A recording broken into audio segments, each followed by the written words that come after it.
to mute. There you go. All right. It was already on. I am a professional. It is good to be here. What a wonderful evening. And I think every one of us would love to have a time to preach following a song leader like Myron. Amen. Thank you. Well, we've got a packed house this evening, and it's an honor knowing how many gifted, wonderful, faithful preachers are in the audience. It is a joy, but it is a privilege and honor for me to stand here this evening. And to be back at North Mac for the Affirming the Faith, I am invited to speak many places. I'm seldom invited back. So this is a real treat for me to be here. We are in the book of Ephesians this week, and we will be this evening, especially chapter 5 and verses 16 and 17. I was born back in 19, none of your business, but so I'm getting a little bit older, and I've heard all of my life, and I'm starting to realize the truism of this statement. As you grow older, life goes faster. The days just fly by. And I'm starting to realize the truth of that. But do you know that science bears this out? Research shows that your brain's internal clock, keep going back. There we go, one more back. Science shows that your brain's internal clock runs more slowly as you're younger, and then it begins to speed up as you age, but which means the pace of life appears to speed up with it. Other research suggests that the perceived passage of time is related to the amount of new perceptual information. In other words, fresh information, new information, the more that you're absorbing. So it means when you're younger, you're learning a lot more as you're growing, so it seems like time just moves slowly. That's why I explained to the college kids at Harding, when you're in those, you're learning a lot. That's why it seems like these classes just go forever. You're young, you're learning. But then the older you get, the slower that happens and the faster time begins to happen. And there's biomedical research shows that the release of dopamine in your brain, when we perceive novel or new information, that stimuli begins to drop steadily after the age of 20. In other words, the older you get, the more you perceive time's moving rapidly. And it does. That's why it's hard for me to realize that we are already in the third month of 2023. I mean, it just seems like yesterday that we were celebrating a new year. And we reflect at the beginning of years. We look at those New Year's resolutions. We take stock of who we are, how we've grown during the year, maybe how we need to continue to grow more in some areas and places of our lives. And so we reflect. The College Church back in Searcy has done a lot of that. We are a very different church today, really, than we were a year ago this same time. Certainly very, very different than where we were and what we looked like before COVID hit us. Probably your congregations are the same. But since coming back from COVID, and just looking back over the last 12, 14, 15 months, we've had a lot of additions to our church. I imagine yours has too. We've had some new members that moved into the area. We've baptized some new people as we've taught them the message of Christ. We've had a number of new babies born into our church family. Other families have adopted young children. And so it seems like every few weeks we bring a family up and we have a prayer blessing over them because they've added to our church family. We've had a lot of additions. We've also done a lot of reflecting. We have recently undergone our vision. We have what's called the vision for the road ahead. And the elders had this vision, but then they broke it down into ad hoc committees and subcommittees. We researched and surveyed the whole church. We took in a lot of information, and so about 6 months ago, they rebooted our vision for the road ahead, and we have a new direction, a very clear direction for our church family that we're basing our goals and our decisions upon. And so there's been a lot of changes in the recent months. As we've had additions, we've had changes, but we've also had loss. we have lost a tremendous number of good, godly men and women. And we stand on the shoulders of some of these giants that have helped build the college church in Searcy. In fact, they've helped build churches all over the world, literally. And we've lost some of them because of death.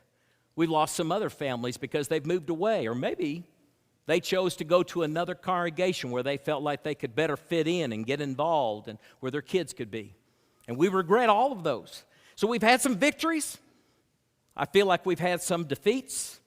But we are a very different congregation than we were just a year ago. And maybe as I'm talking about the congregation where I serve, you're nodding your head thinking the same things about where you worship and serve. But if we're honest with ourselves as even members, I know we have a lot of preachers and elders and leaders, but teachers and song leaders and workers, and we've got a lot of members, just people who are doing their part to help the kingdom where they worship and serve. And every one of us, as we look over the last years of our life, I know that we all have those times where we feel like we've done really well, and maybe some times where we wish we had done a whole lot better. I mean, there were times when we saw the opportunity, we saw the need, we spoke to the person, we encouraged that person, we served in that work, and we did what was necessary. And we kind of pat ourselves on the back for doing what we needed to do when it needed to be done. But every one of us has our regrets. Times that we didn't speak to someone when later we wish we had. A time we weren't involved, and then later we wish that we had been part of a work that did so much. Now, if you think I'm going in a direction to make you feel guilty tonight, I want you to know if you have some regrets about not saying or not doing what you needed to say or do when the opportunity was afforded to you, I want you to know that's just life. That we all experience the good and the bad. That's just life. None of us are enough close to perfect that we can look back on the last several months of our life and say, boy, I don't believe I did much at all wrong. Can we? That's just life. We all have our victories, we have our regrets, but we also have our resolve. I really want to do better in a lot of different areas of my life, whether it's health or personal relationships or my work. I want to do better. I have that resolve. And I'm probably a lot like you in those New Year's resolutions. How are they doing now that you're in March?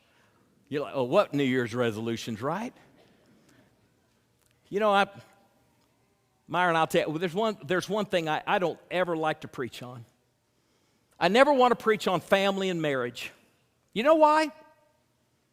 My wife's in the audience. That's tough. I want to do better. I intend to do better. I think I do better. But I know there's at least one person out there who knows every mistake I make as a husband or as a father. And so I want to do better. I have that resolve. I want to be a better preacher. And I've been at it a good number of years now, but I'm trying to work still on my skills and honing the gifts that God has given me. And I want to be a better minister. You may be thinking, well, you just said that. No, preaching's what I do on Sunday, but minister is what I do the rest of the week. I want to minister better. I want to be there for people, whether it's in the hospital, in their homes, their places of work, in the hallway. Sometimes I had a lady just this past week, very faithful lady of our congregation, and she just said, you know, I don't know what I did to offend you, but you've stopped talking to me. And if this were the college church, she's sitting right back there on the middle aisle, just in the back on the right side. And I said, you haven't done anything to offend me. And I certainly didn't mean to offend you. He says, well, there's been 2 Sundays you walked right by me and didn't say a thing. I said, well, Sunday's busy. I don't intend for it, but I get busy and I have to get back to the PowerPoint room or do something. But you know what? I want to do better. And even if it's in just walking up the aisle of the church on Sunday, I want to minister better and say hello to more people. And I get focused on what I need to be doing just that moment, where I need to be back there in that PowerPoint room, and not what I should be doing.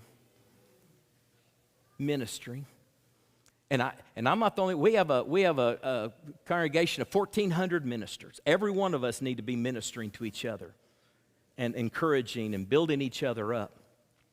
I want to do, but I hope you have that same resolve to be whoever you are, to be a better elder, to be a better deacon, Bible class teacher, song leader, a servant, a young person in the youth group, a young family with small children, maybe an older couple who's been in that congregation for years and years. You still have a whole lot more to offer, better than you have in the past. We have that resolve. So let me ask myself a question. You can ask this to yourself, but I'm asking this to me. And assuming this was a normal weekend where I'd be at College Church in Searcy, but what if this coming Sunday was my last Sunday to be with my church family? Now, you ask the same question for who you are and where you worship. What if this were the last Sunday? Is there someone that I know is having difficulty in life and they need encouragement? Now, I haven't spoken to them in a couple, 3 weeks, but I know they're going through a tough time and they need encouraging. If you knew this was going to be the last Sunday you would be with this church, would you speak to that person? You see where I'm going? We need to take the opportunities, because we need to take the opportunities now. We may not be given those. Every one of us is going to have our last Sunday. We don't know when that'll be. We're not a prophet nor the son of a prophet, but every one of us one time will have that last time with that person and that person and that couple and that preacher and this elder. Every one of us will have our last time. I met Arnold Kelly some years ago, one time when he was preaching down in Laurel, Mississippi. He passed away in January of 2021, so not long ago. He was only at the tender age of 73, but he wrote a short piece called The Last Hug, and I want to share that with you. Now, he's a preacher, and so this starts in the setting of a wedding. Arnold Kelly says, "The wedding was about to begin. The groom was nervous. The bride was radiant. The guests were all in their places. And I was trying to calm the anxiety-stricken groomsmen. Then the father of the bride caught my attention. He was serene, pensive, almost tearful. I wonder when the last time was that I picked her up and held her," he said, the father. "I mean, the very last time. I don't remember. I only know that if I would have realized that this was the last time that I would hold my little girl, I would have held her longer and tighter and with more feelings. The last time." These are serious words. The last football game for the quarterback. The last work day for the retiree. The last kiss for the widow. The last serious words. What if you were to invest your energy into every day as if it were your last day? How would it be different from the routine? Think of the automatic change this world would have if most of our relationships with parents and children and spouses and friends all changed because it was the last day. Are there feelings in your heart that are destined to stay locked inside? Because the body in the coffin does not hear the words of the loved one standing beside it.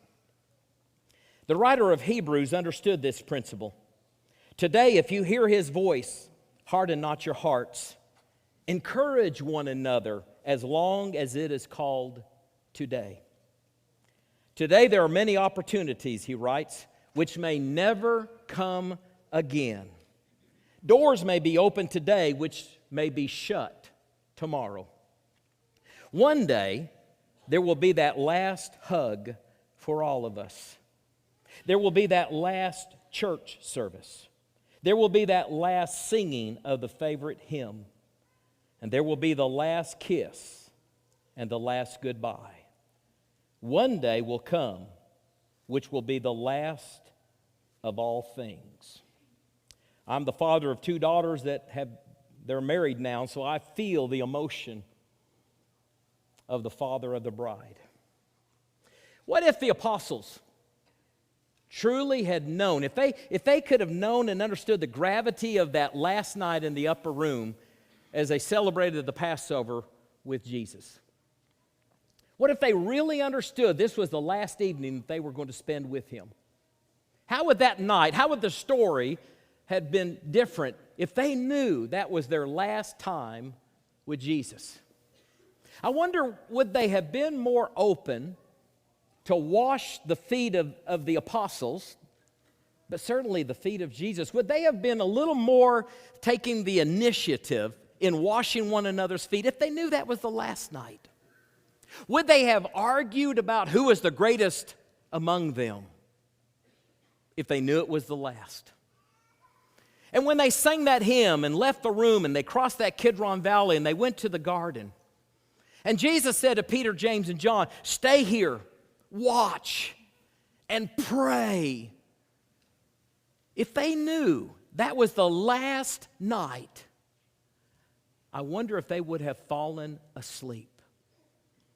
You see, understanding about the last day, the last time, the last kiss, the last word, understanding the importance and the value of that moment changes how we live, how we treat one another.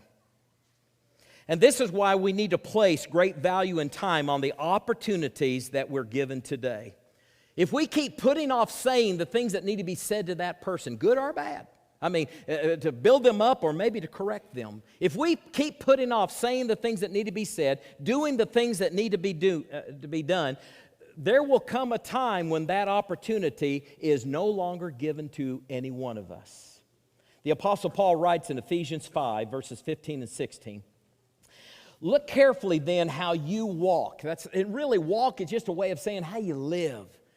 How you live every day of your life. Be careful about how you walk, not as unwise, but as wise, making the best use of the time. Most of us learned this verse in our old King James Bible, redeeming the time. Redeeming the time, making the best use of that time, because the days are evil. The simple fact is, if we misuse the opportunities that we have, if we don't redeem the time that we have when we're given that time, you understand that we cannot reclaim it sometime later. It's gone. Whatever opportunity you had today to do what you needed to do, in just a few short more hours, that opportunity is now gone. And it's gone forever. I told you we've had some loss at College Church. We lost a dear brother and a shepherd in the church, Fred Jewell. For many, many years, we lost a lot of institutional knowledge with Fred about all of the mission works that we support and help all over the world. And one particular Sunday, we lost Fred just a month or about 5 weeks ago. We lost Fred, but he was ill, but he's still with us. And back in November, we had Molly Davidov. Maybe you know the name. She is right now over in Poland helping a lot of the refugees that come out of Ukraine. And our congregation, churches and individuals have funneled hundreds and hundreds of thousands of dollars through College Church that goes to Molly Davidov. And this particular Sunday, we were going to have Molly and her daughter in church with us. And I could not, for the life of me, think about Molly's daughter's name. And so I texted Fred, and I said, "Fred, when you're up to it and got a convenient moment, just give me a holler and get back with me. I want to ask you Molly's daughter's name." Well, in the meantime, before Fred could get back to me, the church office let me know her name was Annabelle. So I said to Fred, "Never mind, I have my question answered. Have a great day, brother." Now, at the same time that I'm texting Fred, I happen to be texting my wife, Lael. And so I've got 2 conversations going. You ever done this, text messaging? So now, Lael and I have been talking about this staff Christmas party that's going to be coming up and what she needs to bring. And so she asked me what they're going to have. And so thinking I'm texting Lael, I text Fred, and here's my next response to him. We're having a taco bar.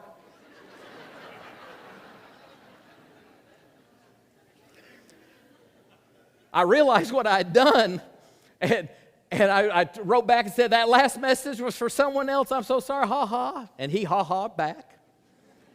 How many of you have texted someone words that you wish you could take back? Every one of us, if you're honest. I mean, but don't you wish that we could do that? Especially when we speak real words to people.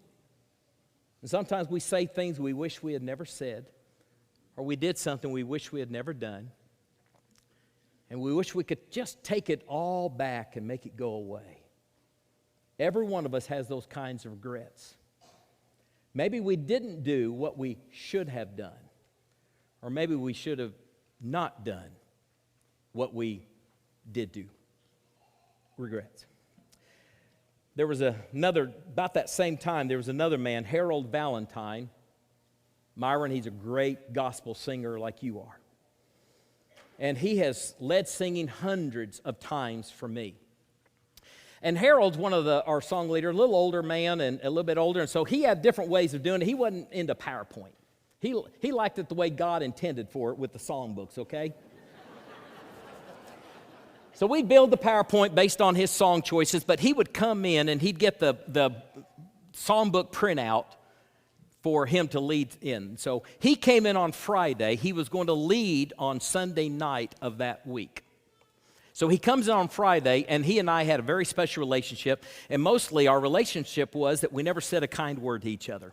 He would come in, and he'd say something kind of off the wall, and he'd kind of harass me a little bit, and I always said something snarky back to him, and we had that good relationship. We did really, truly love one another, but we had that.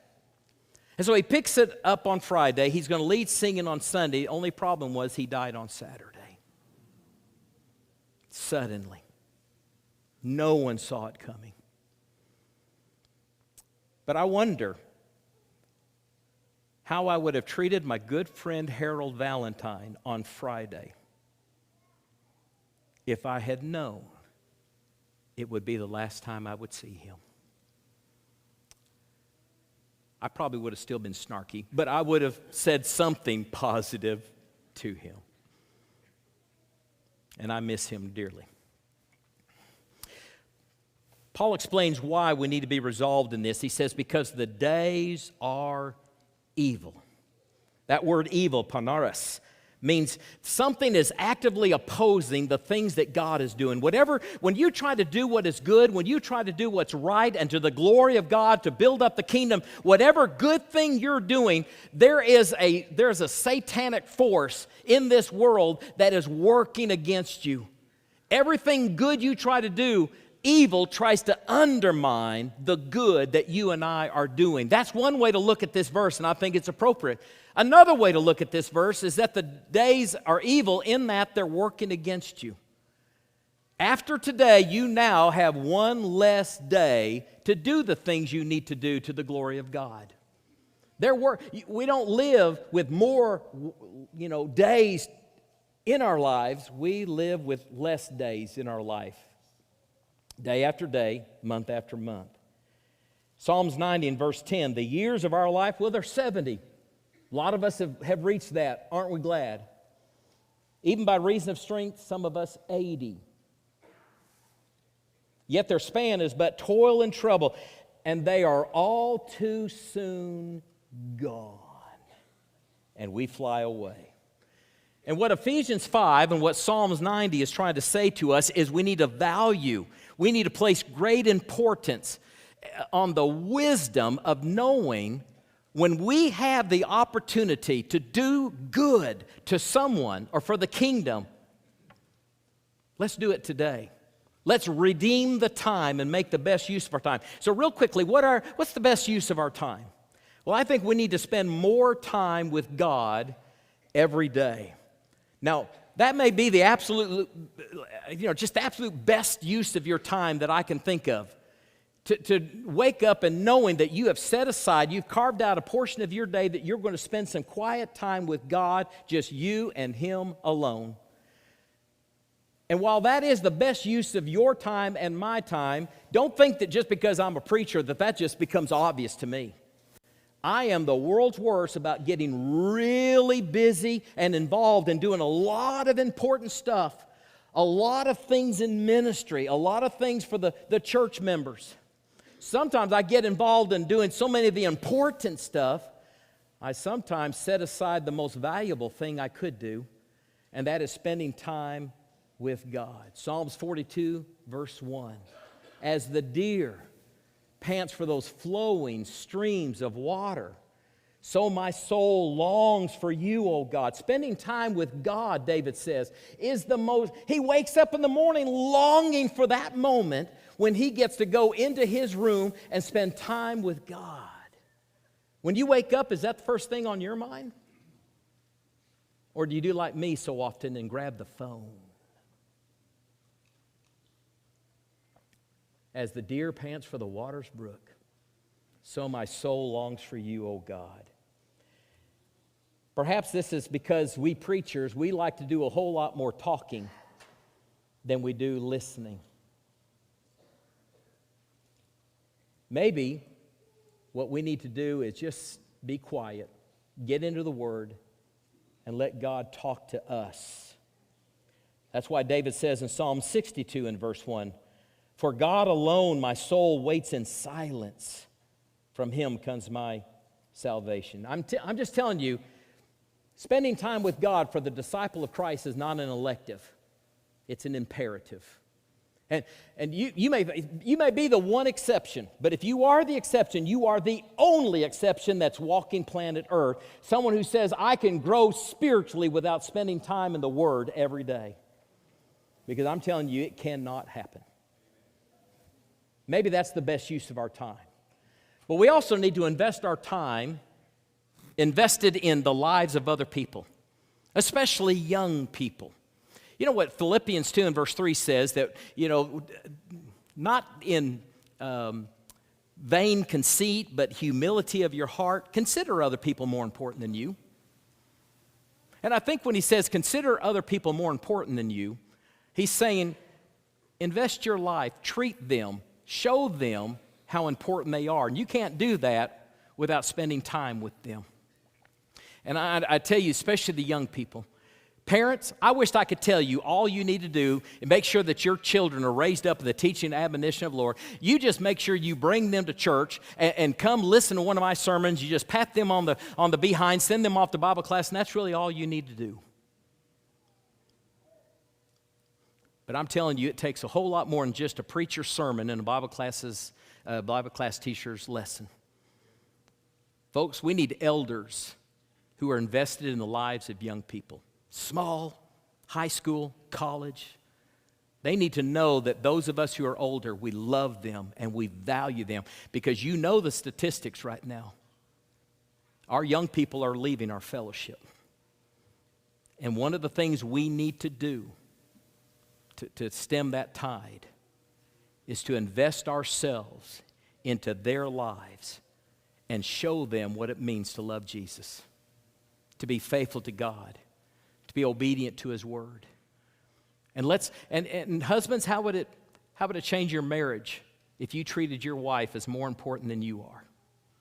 And wives, if you treated your husband as though he's more important than you are. And parents and children, if we valued each other that way, how would it change our homes? How would it change your church?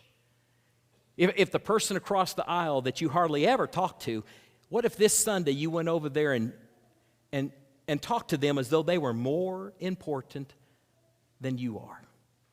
How would it change the fellowship of your church?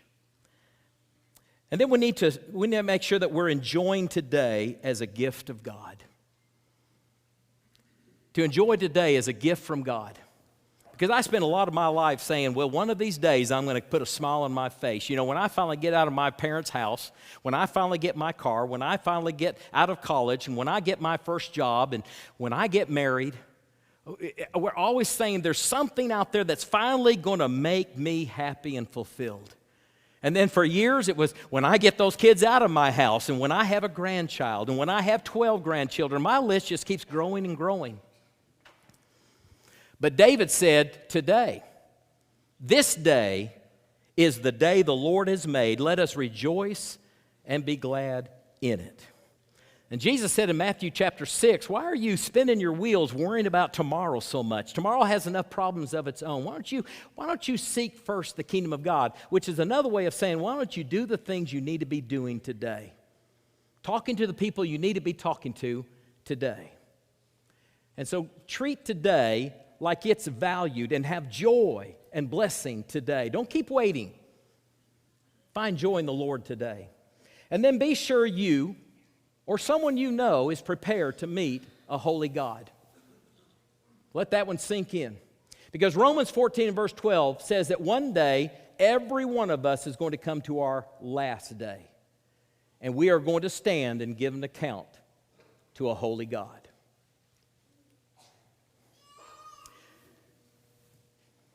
When my girls were small, I used to read to them a book called The Monster at the End of the Book. How many of you have ever seen that book? It was first published in 1971. It was part of that golden, what do they call that, the golden book collection. The Monster at the End of the Book. It's a Sesame Street. That's a McDonald's. Sesame Street book.